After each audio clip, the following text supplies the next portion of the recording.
Demystifying business credit with a special guest, an industry expert, on today's episode. You are listening to the Champion Hustle podcast. Play to succeed in business and in life. Featuring Levi Hunsaker and Ryan Black. Hello and welcome to the Champion Hustle podcast. This is episode number 38. My name is Ryan Black. And my name is Levi Hunsaker. And we welcome you guys today. Levi, how you doing? Pretty good, Ryan. How you doing today? Doing incredible. I'm super excited about our guest today. This is somebody who I know you've known for a long time, I've known for a long time, and has really added a lot of value to me and to the businesses that I've been running through his knowledge of credit. And yes. Where did we find our guest today? Did we find him? Was he like under a bridge, or was he like standing on the side of the highway with a sign? Is this just like some random guy, or who? Well, we considered it. We looked at all of our options, but when we decided to bring an expert on, we wanted a real expert, an expert's expert, to be honest. And our guest today is Eric Counts with CreditNerds.com, and he's actually a certified federal witness in credit. Maybe you can talk to us a little bit about that here in a minute, Eric. He's been in the industry for 12 plus years, and his company actually is now flirting, yes, I said it, flirting with $100 million in funded credit to businesses. And on top of that, he's built an incredible software platform that other people in the credit industry are using to run their credit businesses now. Over 2,000 of them are using this software. So when I say an expert's expert, I'm being serious. Yeah, well, and it's really important because especially in credit, the credit industry or just people in general, online, there's a lot of misinformation about credit, how it works. And so, yeah, there's just a lot of misinformation out there. So we wanted to make sure that we brought to you guys the right guy, the guy that truly knows his stuff, that's been around the block. And that's why we're honored to have you with us today. Eric Counts, welcome to the show. Good morning, guys. How are you guys doing? Great. Awesome. Thanks for joining us today, Eric. Of course. Thank you for having me. So Eric, can you tell us a little bit about, the focus of our conversation today is going to be specifically kind of business credit. I know that you're also, an expert as far as personal credit is concerned, or individual credit. Can you kind of start off just by clarifying that for our listeners? Because I think there's a lot of confusion. People think, business credit, personal credit's the same thing, right? What are some of those kind of common misconceptions that maybe newer folks would have as it relates to, business credit, personal credit, two very distinct things? Very, very different and distinct things. Ryan, the funny thing about the two is there are two polar opposites of misconceptions. You have the people who think they're the same thing, that, your personal and business credit are all tied together and that they're completely the same. And then you have the people that think that they are completely different and that as long as you have business credit, you don't even need personal credit. And they're two completely polar opposites of the same misconception. So if somebody said, Eric, what do I need to be successful in the credit industry, both business/personal? The answer is, I'm going to need a good business credit profile. I'm still going to need to handle my personal business. I'm still going to need to take care of my personal credit. Most businesses, lower than $5 million a year in revenue, people that have been in business less than 5 years in time, are going to need to have a good personal credit background to really get their hands into good credit-based funding. But other than that, you're looking at an investor. And that's the thing where people get confused a lot, is the difference between an investor and a lender. Those are two different things. So a person can invest in your company, couldn't care less possibly about seeing your personal credit. Lenders, if it's a cash-based loan or line of credit that's for your business, most of them are still going to want to take a peek at your personal credit. And the difference is whether that's actually personally guaranteed, and then also whether it's what's called personally reporting.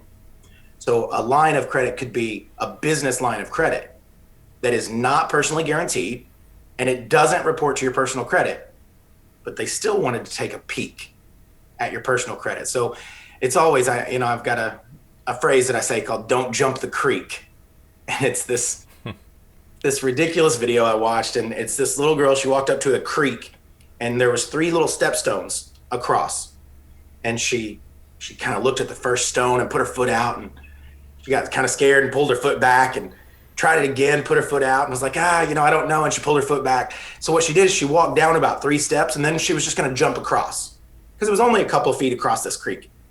And she jumped, and she made it so close, but landed right on the edge and fell back, flat on her back, right into the water.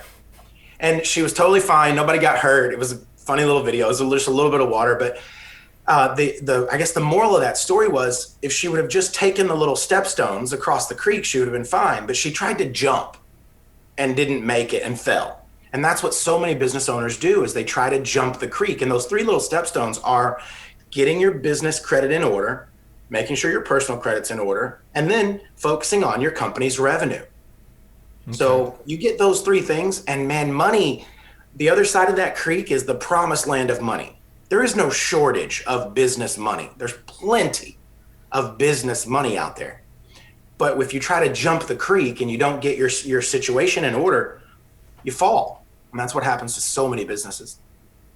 So then, Eric, what about somebody, because I'm sure there's people that are listening to the show that they're thinking, well, crap, I thought the business credit was all just based on the business, either because of my age or whatever. I really don't have much of a personal credit profile, or I've had some challenges in the past, bankruptcy or divorce or, different situations, or maybe bad choices that have led me to where my credit is just a disaster. Are those people screwed? They're not screwed. They're the same. Everybody's still on the same side of that creek when they start. Everybody's on the same side. So when I say get your business credit in order, guys, there's lots and lots of steps that you can do. And there's lots of small lines and vendor lines and net 30 lines and gas cards and things that you can get without really worrying about having good personal credit. The thing that I want to make the delineation of is, so many people are selling some sort of service. Here's a cool thing. I'm selling you guys nothing today. There's no pitch. I won't make a pitch on this podcast. I'm not going to pitch anything. So I have nothing to sell you.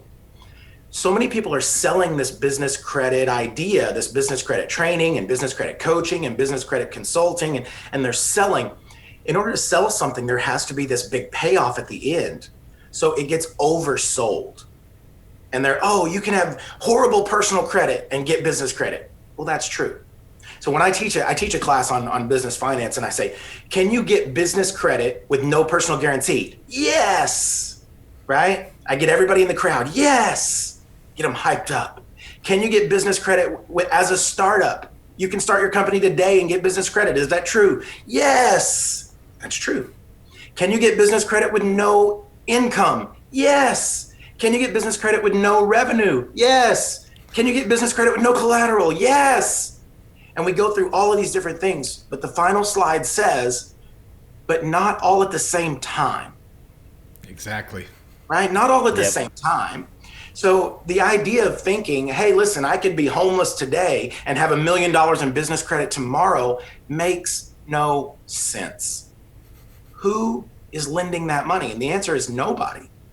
So anytime I see these people that are like, oh yeah, I'll get you this and I'll get you that, my answer is just, well, where are you getting that money? Let me see it. Because I've asked this question in rooms of hundreds of people across the country, and no one yet can show me a line of credit that they got with no personal guarantee, no personal credit check, as a startup with no revenue and no collateral. Doesn't exist. It does not exist. It's not a real thing. You mean people aren't willing to put their money at risk like that? It's just crazy, isn't it? Okay. But there are ways to focus on getting money. And the answer is, instead of worrying about this fairy tale direction, I want to give you guys a way. In my class, I talk a little bit about, hey, listen, when you leave my class, you might be a little sad, but informed. You're going to be informed, because I don't have anything to sell you. Like I said, I don't have a business credit product to sell. So I'm just like, hey, here it is. Here, let me lay out the steps. Here's how you do it. And the answer is, while you're building your business credit, Also focus on building your personal credit. Also focus on trying to get your own house in order. Because when you start moving from, when somebody starts going through business credit, they go, oh yeah, I did my, I got my DUNS number. I got my profile set up. I got a few net 30 lines. I got a gas card, but now I'm stuck. I'm kind of stuck at that step. And I'll go, great. I'm assuming you don't have very high revenue in your company. Yeah, we're just kind of getting started. No problem. I'm assuming you don't have good personal credit. Yeah, I made some bad choices. Totally understand. I'm assuming you don't have any collateral to put up. Yeah, no, we don't have that. Of course you're stuck. Who's giving that money? So you have to have something that goes in the best interest of the bank, whether it's collateral, whether it's inventory, whether it's revenue, whether it's personal credit. Something has to be on your side. Something has to be on your side. Okay. So as you're looking at this and you want to make the best possible position for yourself going out and building your business credit, a lot of people see that as kind of a daunting task. They don't know where to start. They don't know what to do. I guess, how would you recommend getting started, and how do you make yourself look sexy to the lenders? That's the best question. Because you said, how do I make myself look sexy to the lenders? Guys, what if I told you that there are absolutely people, and I'm going to go to just a personal credit thing for just 1 second here. What if I told you there are absolutely people that have too good of credit for certain lenders? That's crazy. Right? So there are lenders that are high revenue, like low time frame, very fast time frame, high revenue lenders. They're people that are going to pay a big upfront fee. They're going to pay a yearly fee. They're going to pay really high interest. They're going to pay a lot of money really quickly, but they know that they're not going to be a long-term customer. The other side of that is there are lenders that are long-term, low revenue customers. They work with people who don't pay a lot of interest. They're never going to be late. They're not going to pay over the limit fees. They're not going to have any of that revenue. So the revenue is going to be very small. But when I pull out my Amex and it says customer since 2008, they know that that's a long-term relationship that they're creating. So there are lenders that you don't look sexy to because you have too good of credit. They're not going to make any money. So the answer is, it's not about just having the best credit, whether it's personal or business. It's about knowing that you look appealing to that lender. That's what it's really about. So you ask the perfect question. How do I make myself look sexy to the lender? The unfortunate part of that question is, which lender? Right? Who am I trying to make myself look sexy for? Am I trying to make myself look sexy for Chase? Or am I trying to make myself look sexy for Capital One? Or am I trying to make myself look sexy for, a Fifth Third Bank? Or who am I trying to make myself look sexy for? Because they're going to be looking for different people. So somebody in that startup mode, guys, if you don't have great personal credit and you don't have a strong business credit profile, you do not look sexy for Amex Platinum business. Trust me, you don't. That's not who they're looking for. So if you say, how do I make myself look sexy for them? I'm going to say, well, you're going to need lots of long-term open accounts on both your business and personal, long-term. Because what that company really, really looks for is consistency of credit, not how much they're going to make right off the bat. They're looking for, okay, this person keeps accounts open a very long time. But you look at something like a card that I normally would have never spoken about in the past because it reported personally. New card holders are now, it's not reporting. But the Capital One Spark card for business is that company is kind of a first step type of card, right? Now they still do check your personal credit, but they no longer report that card to your personal credit. The difference of those things happening is entrepreneurs constantly, they'll fund their business, they'll use their personal credit, but then all of that debt now reports to their personal credit. They then go to try to buy their own house, they try to buy their own car, and they get turned down, and they go, well, your debt to income ratios are off, you've got too much debt here. And the person goes, yeah, but that's my business's debt. That's not me, that's my business debt. And they go, well, it's reporting on your personal credit, so we have to count it. So the big thing that I want to make sure that people are understanding is when people talk about this non-personally guaranteed credit, and when they talk about credit that doesn't affect your personal report, what they're talking about is credit that doesn't report to your personal credit reports. So it doesn't mean that they didn't check your personal credit. It means it just doesn't report to your personal credit. So if you ask me, how do I get money? I'm going to tell you, look sexy however you can. And I don't mean to take this into any type of a sexist or any type of way, but think about a woman, a beautiful, beautiful woman. Doesn't that mean different things to different people and different guys? And some guys love, beautiful, dark complected brown eyes, love. And some guys are like, oh, this beautiful. And every woman in some man's eyes has their own beautiful part. Same thing with guys. I didn't mean it that way. I'm just a guy. So, but everybody can be beautiful in their own way to someone. So what you have to do is figure out, hey, which banks like goofy looking white dudes? And I'm like, oh, that's my bank right there, That's my jam. That's my jam. That's who likes me. So, but you get that idea of how do I look good in their eyes? And it's always going to be, well, my company has good revenue. Great. Find a bank that loves revenue. My company's been around a long time. Even though I've only got like small types of accounts, I've kept them open for 3, 4, 5 years, and I've got good history built. Great. There's my place. Or, hey, this bank doesn't care about how long I've been in business, but they're going to check my personal credit. As long as it's good, we're going to be good. And there's lots of those banks out there. So it's, how do I look sexy? And then it's what do I have going for me? So if some guy is maybe not the best looking guy, let's say, but he's got a really great personality, right? Maybe he's kind of funny, probably got a beard. I don't know.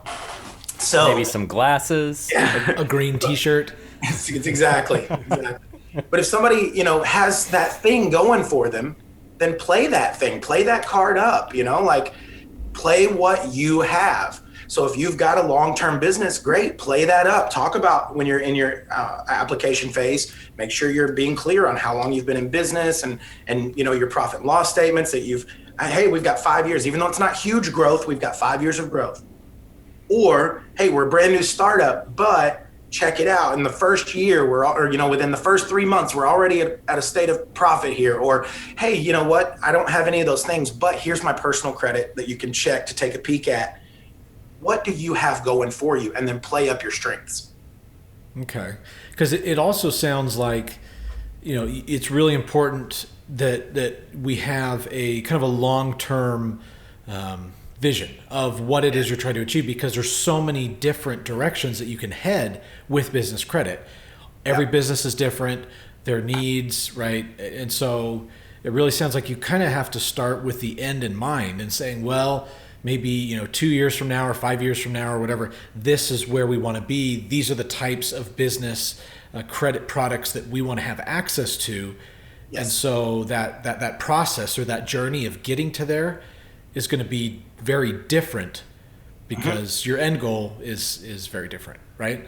Right off the bat, you're going to ask yourself, if I need money immediately, I need to decide if I'm looking for a lender or an investor.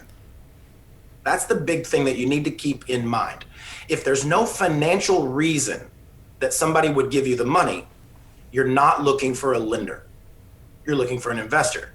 So if somebody says, hey, I need a loan, and I'll say, great, let me see your profit and loss. You know what? I'm just getting started. Well, do you mind if I check your personal credit? That's bad. And I'll say, well, why would I give you the loan? And you say, man, you've got to see my idea. Lenders don't care about ideas. Investors care about your idea. So if the reason that you should get the loan is because of your idea, or it's because you found the perfect property, it's because you've made the perfect invention, if all of those things, you're looking for an investor. And guys, those exist as well. You can pitch an idea to an investor and get money. No personal guarantee. They don't check your credit, nothing. But that's not a lender. Lenders make their decisions based upon one thing, math and risk, right? The risk. That's it. They don't care about anything else. accept the risk. So if you are risky for lenders, talk to investors, change that mindset and understand that, okay, great, I need to put together a product pitch or a property pitch or an idea pitch to investors if I don't have anything financially that's going my way. Now, I do want to give, if it's okay, if before long with you guys, I want to give some tips on, listen, you still have to start building that business credit, because the best way to get there is that was going to be my next question. Yes, you still have to do it. But I just want people to understand that it's a process. Don't jump that creek, because if you jump the creek, you're going to fall on your back. Okay. Yeah. Let's dive into that, Eric. Kind of what are some of those, for a lot of our listeners are probably thinking, okay, I've heard about business credit, like to get started, at least to kind of get some momentum going. Yeah. Even though we understand that it does take time, patience is required for business credit, but at least to kind of start getting some movement going in the right direction, what would be some of those tips? So just to give you guys some, okay, it takes time. I know we've spoken a lot on the negative. And the only reason I really wanted to start that way is to get people a true understanding of the importance and why it matters, and to stop giving all these people $3,800 and $4,300 to build your business credit for you. When first of all, it's just not that hard. And if if your reason is because my personal credit's bad, then those services are not going to work anyway, right? They're just not. So when you're talking about building your personal or your business credit, like what are those steps, so to speak? Number one, you got to have a business. I know a lot of people are like, well, I'm Jeff. And I'm like, what's your business? And it's like jeffsservices.com. And I'm like, well, Jeff, are you incorporated? No. Are you LLC? You got, no, just Jeff. I'm like, well, Jeff, you're not going to build a business credit profile because you're just Jeff. Okay. I need you to have a business, and a business is a entity that is actively exchanging money for a product or service. Actively exchanging money for a product or service. Well, I'm not actively exchanging. Well, I need you to be doing something. I need you to be a business. Okay. Number two is, as crazy as people always think this sounds, it's very, very important to keep all of your business information the same. Your Google listing that has your address and your phone number on it needs to be the same that's listed with Yellow Pages. It needs to be the same that's on 411. It needs to be the same that's listed at the Attorney General's office. It needs to be the same everywhere that you go. And again, I told you guys no pitch, and I don't mean it at all. We actually do offer a service of making sure that all that information stays the same. So if you make a change, we go out and change it at like 184 different locations for you, just one change. I'm not even going to talk about a price or anything like that, because I told you guys I wasn't going to pitch you anything. If somebody they can get us later. But you have to keep that information the same, because what happens is businesses are legitimate. That's what banks look at. They go, businesses are legitimate.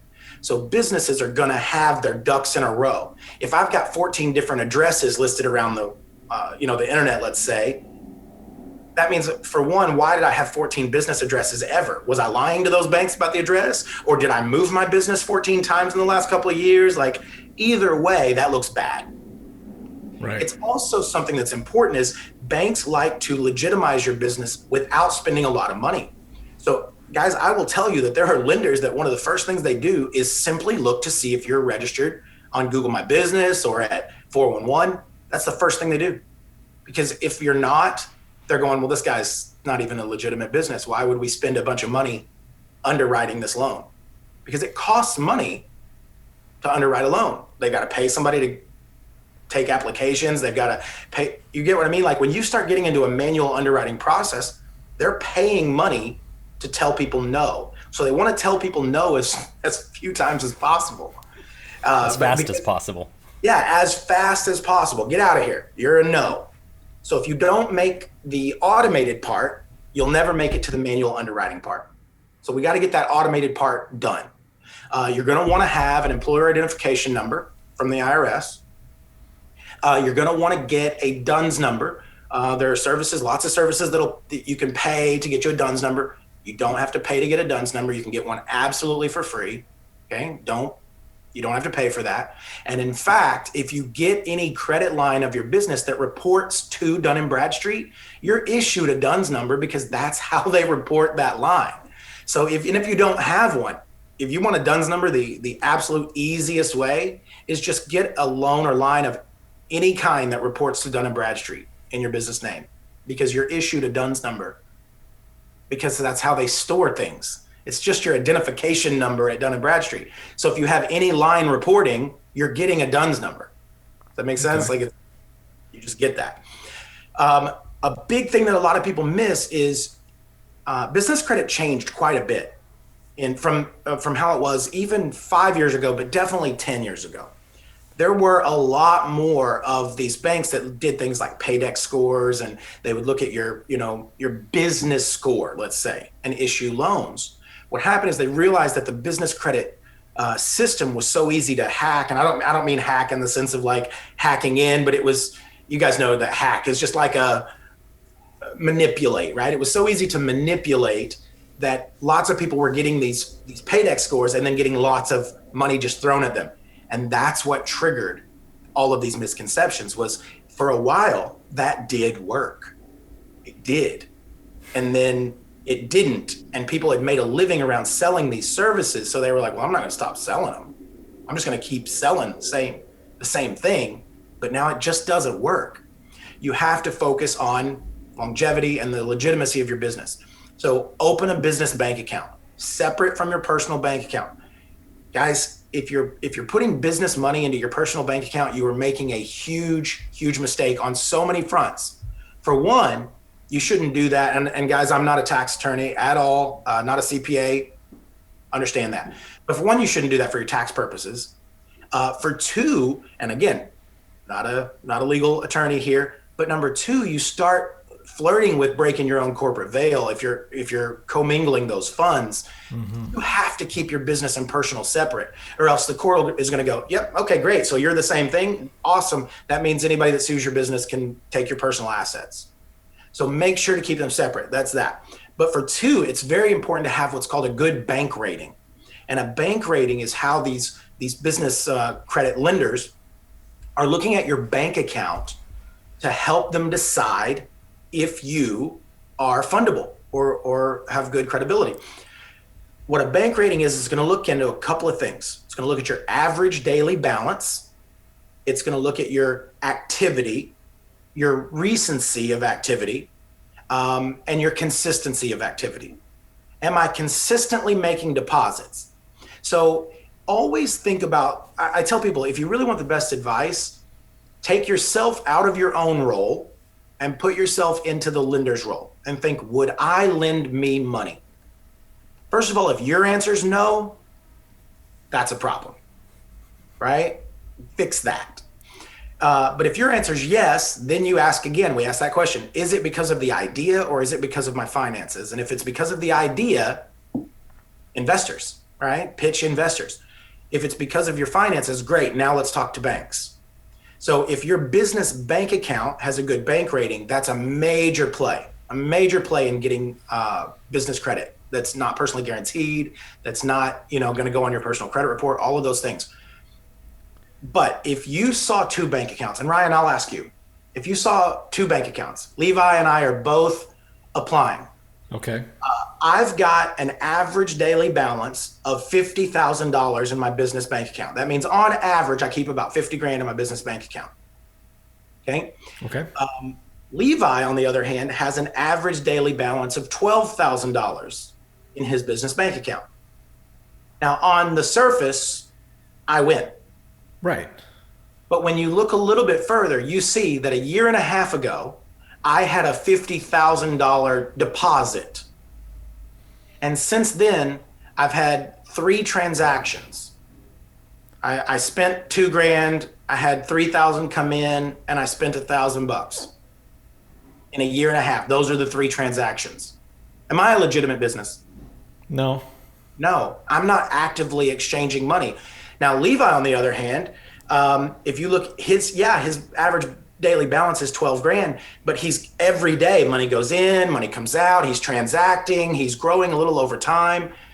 If you had to lend to one of those businesses, Who are you looking at? Yeah, Levi. Levi's actively doing, that's right, he's like this Give guy. me your money. Okay, how much you need?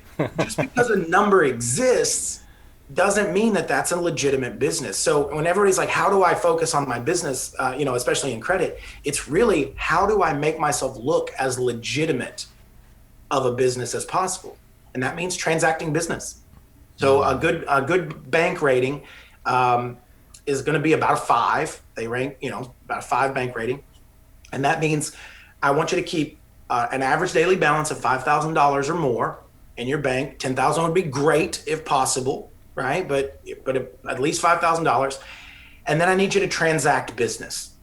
I need you to be making business purchases. I need you to be doing those things. I need money to be going out and in on a consistent basis, because what we've noticed is lenders look at that a lot, and even now a lot more than they used to.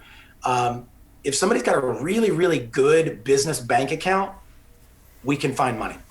I don't care if they've got business credit at all. If they've got a really good business bank account with actively taking in money every month and actively money going out every month, and they're growing that way, you could not have personal or business credit, and you can just focus on revenue funding. So there's lots of ways to fund a business.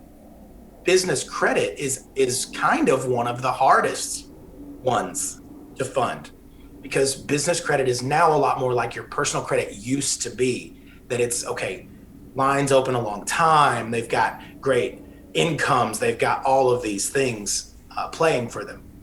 So what I really kind of push for is make sure that you get as many of those things as possible. Try to have revenue in your company. Try to keep your business accounts open a long time. Try to have those net 30 accounts that you've got great relationships with. Try to make sure that you keep a good amount in your business bank account. All of the things.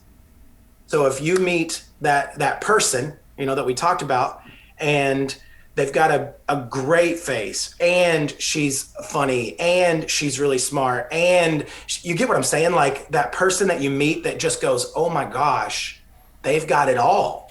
They're right. So great. That's who you want to be, is you want to be that well-rounded borrower. And those are the steps, guys. Now, everybody's going to hit you with this, go to here, sign up for 3 net 30s. Then once those go, to be honest, yeah, sure. You're going to want to start with net 30 accounts.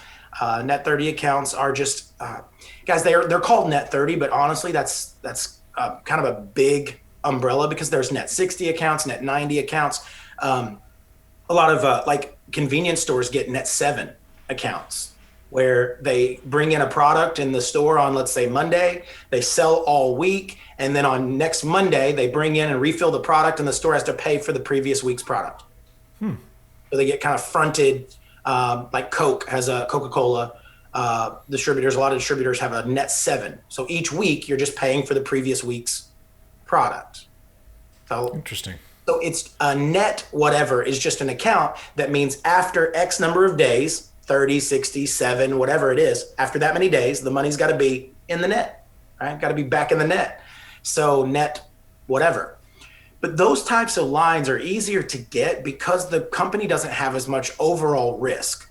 Normally, when a company gives you like a net 7, net 30, whatever, all they're actually risking is the product, not the money.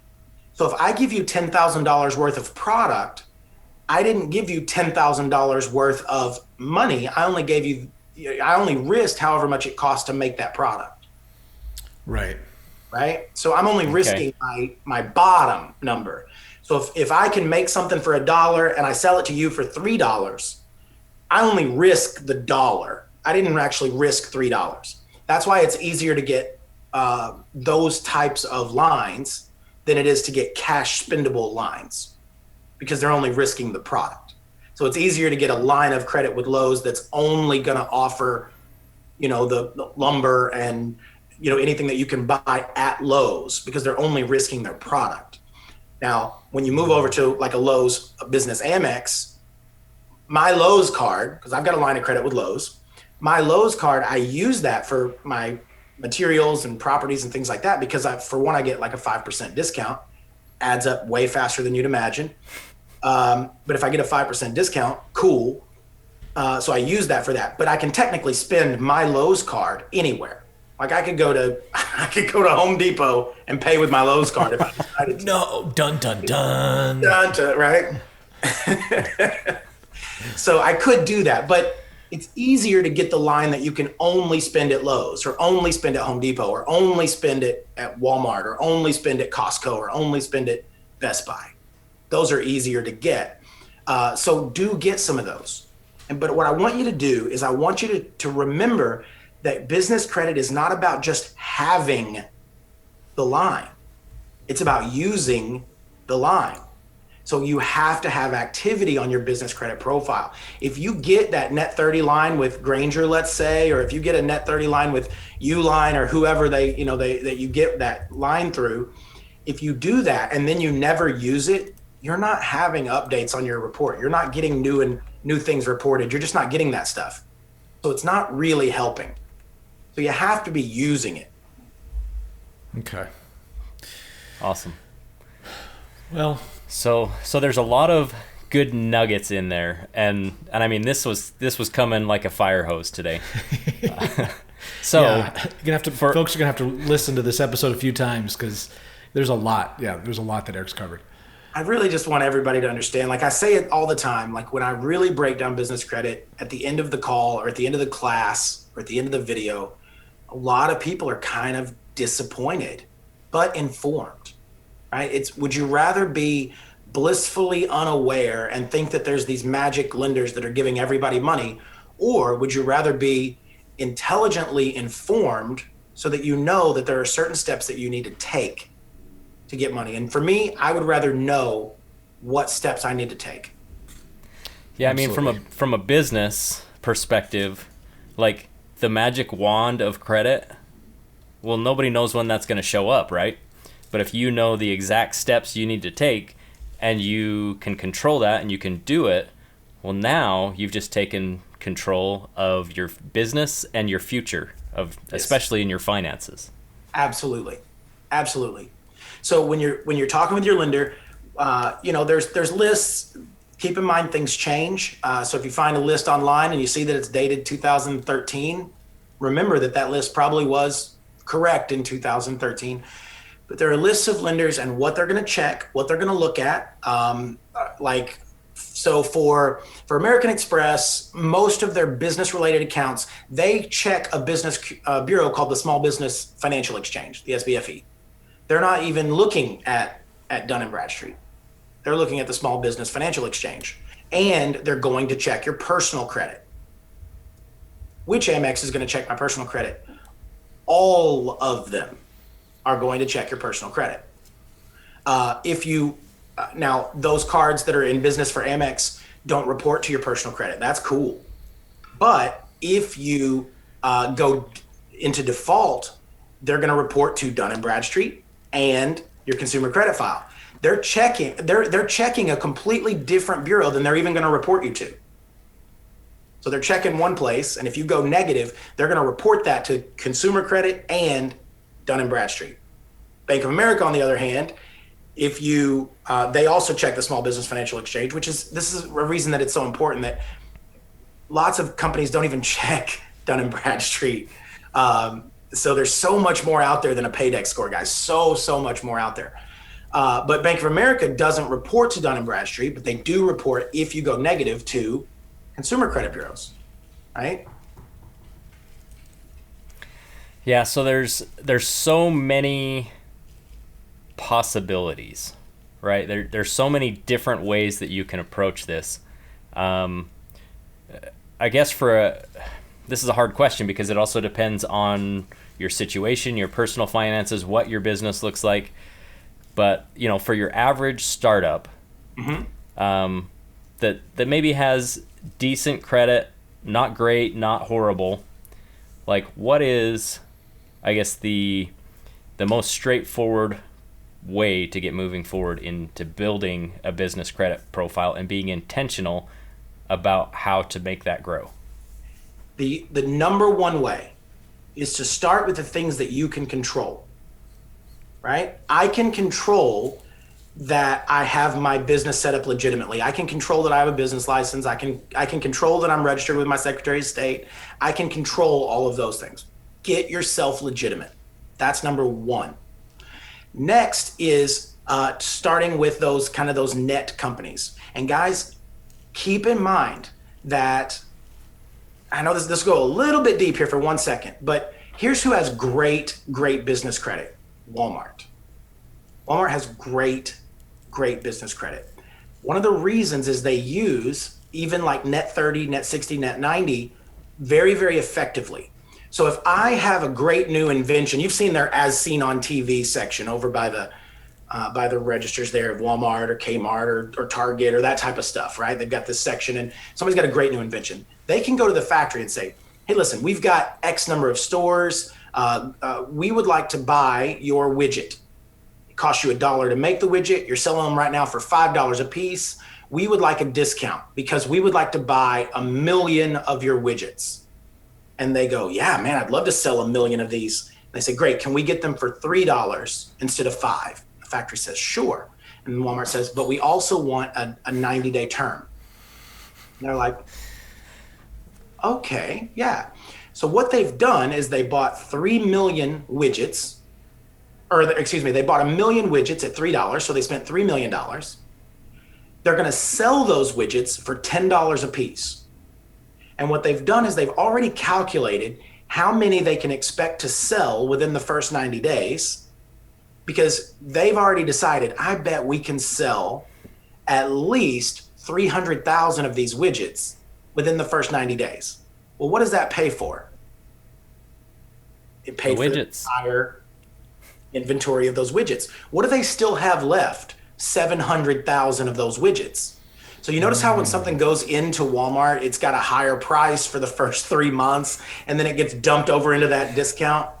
Because once they've made all their money back plus profit, they don't really care. Everything, when you can go in and you're like, is this is $1? You want $1 for this? You want $4 for this thing? And they're like, yeah, because we already paid it all off. We just want profit and we want it gone. We want it out of here now. And with whatever profit we get out of it, we want it gone.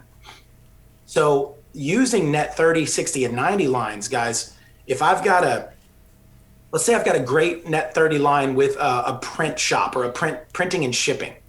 There's a lot of print shippings, right? Those types of places. If I get a great line of credit with printing and shipping, I could go in, have them print off a bunch of mailers for me. I could have the shipping, I could have them sent, all that stuff. And if I've got a good return on my mailers, now guys, don't get me wrong. Everything has risk, doesn't it? Everything has risk.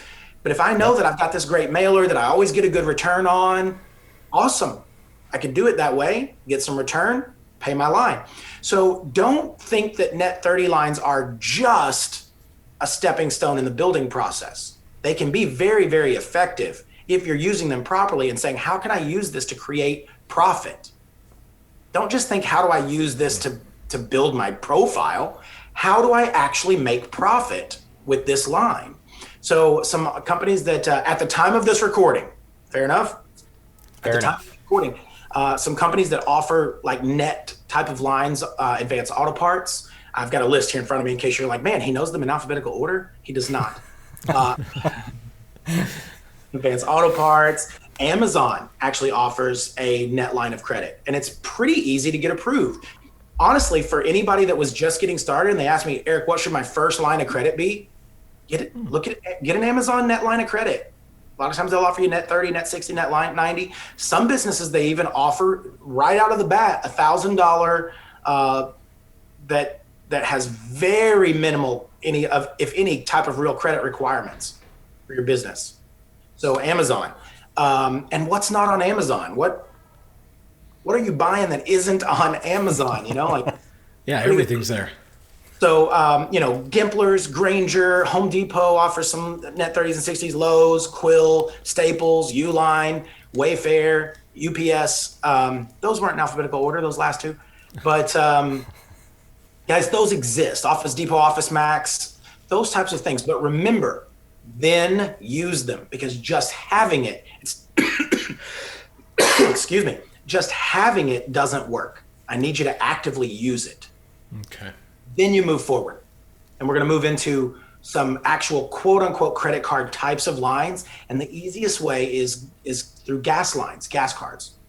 And if you've read around the internet, you know that I'm just speaking off the most common info, because this is all the part that's real, right? So BP, Chevron, Conoco, Shell, Valero, those types of things, get a company gas card. And every time you travel for business, use that card to pay for the gas, every time. But Eric, what about the interest? Don't pay any interest. I'm not telling you to pay interest, because those types of cards are going to have a grace period, 14 to 21 days, just like every other card out there. Just pay it off every week. Money that you're already going to use on your business debit card. Guys, I'm going to say something if you take anything away. If you have credit lines, there is no legitimate reason to use a debit card ever. Outside of one thing, I'll give you one thing: pulling cash out of an ATM. If you need to go grab some cash, don't do a cash advance off your card. Use your debit card. But if for any purchase, there's no legitimate reason to use a debit card. Always use a business credit card. For one, I've got much easier accounting, much easier tax reporting, and I'm going to get some sort of points or cash back or great purposes out of my cards. I travel for free all the time because I use points. I stay in hotels all the time. We upgrade when we go on our trips using points, because every dollar I spend goes on a credit card.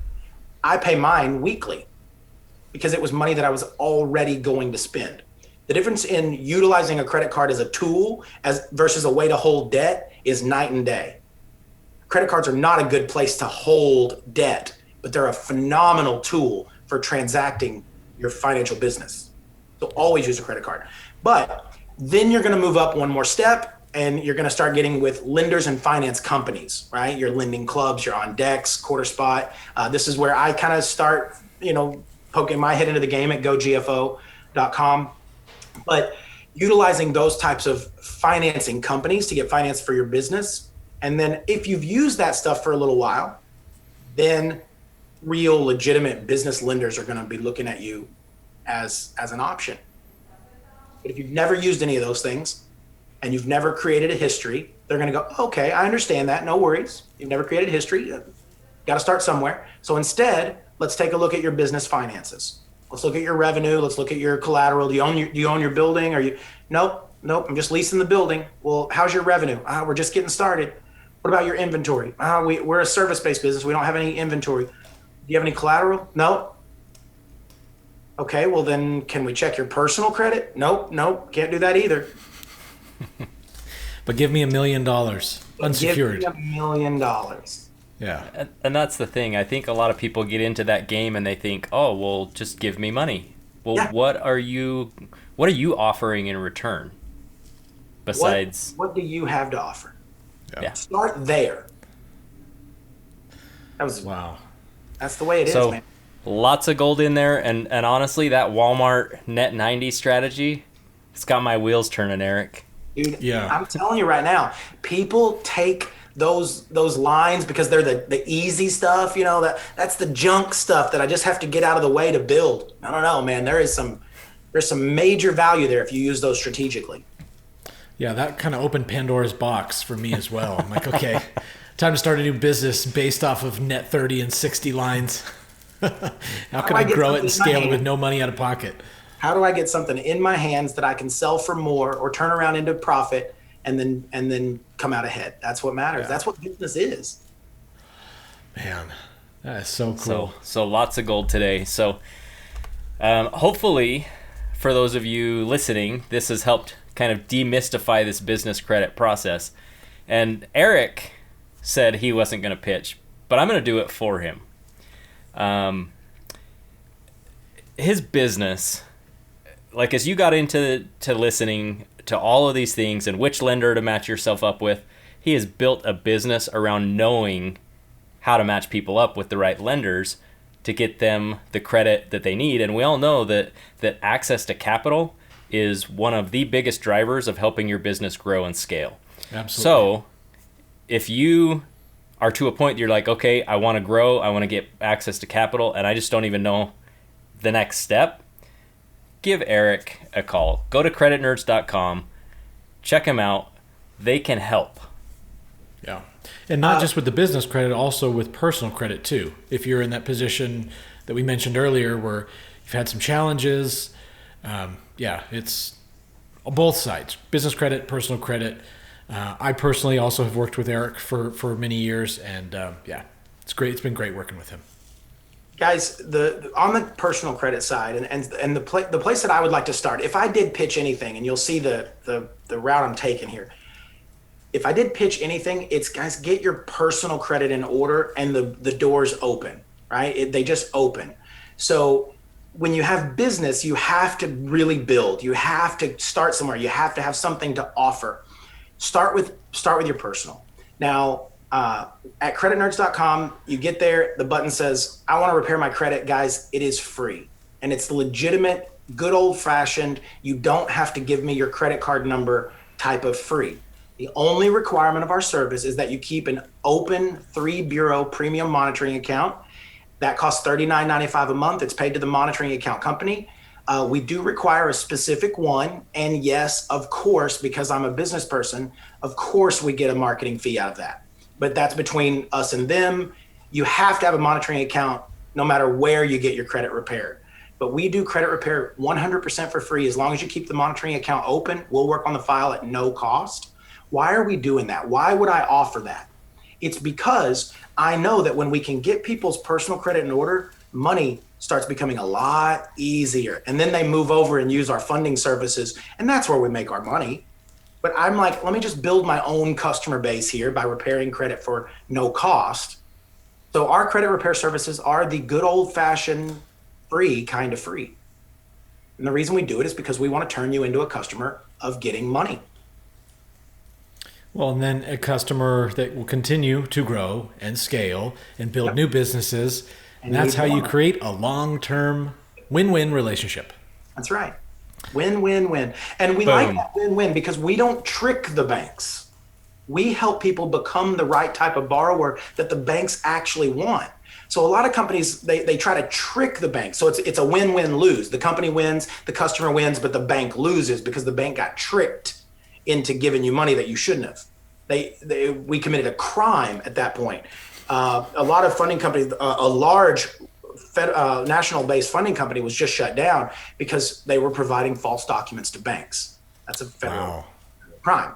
So don't do that. We instead mold you into the type of borrower that the bank actually wants. So it's a true win-win-win. You win, we win, and the bank also wins because they want you as a customer. They just want you to be a legitimate, real customer. Do it right and it'll pay dividends.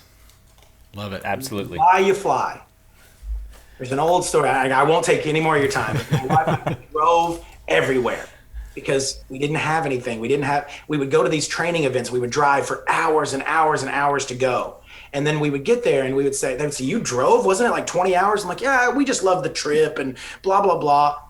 No, we didn't. We didn't have any money to buy plane tickets.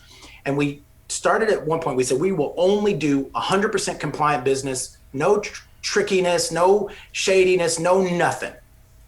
And everything started going better. Everything started working better. Money started coming. So my statement is when you comply, you fly. When you don't, you drive. Awesome. Well, thanks again, Eric, for joining us today. Once again, guys, creditnerds.com is the place to go and get more information with Eric's company and services that they offer. And we forgot to mention at the beginning, Levi, forget about our 7-day quick start boot camp, the absolutely free training series that we have available for you guys to help get your business started or get it scaled and taken up to the next level. So championhustle.com, of course, is where you can go to access that full week of training, our gift to you. Also, you've got all of the links for all the different podcast lists, directories where we have the show, so you can get subscribed in your favorite on your favorite platform, as well as the video available on Facebook or YouTube as well. If you want to see guys who have faces made for radio, you are welcome to watch the video version and see kind of a little bit of behind the scenes as we're recording this. So, yeah, thanks for joining us this week, Levi. Any final words of wisdom? So, So the last thing that I want to mention is come on back next week, and we're going to be talking about debunking the confidence myth. Awesome. We'll see you guys then. Have a great week, everybody. Bye-bye. Thank you for joining us on this episode of the Champion Hustle podcast. For more great content and to join our online community, visit us at championhustle.com.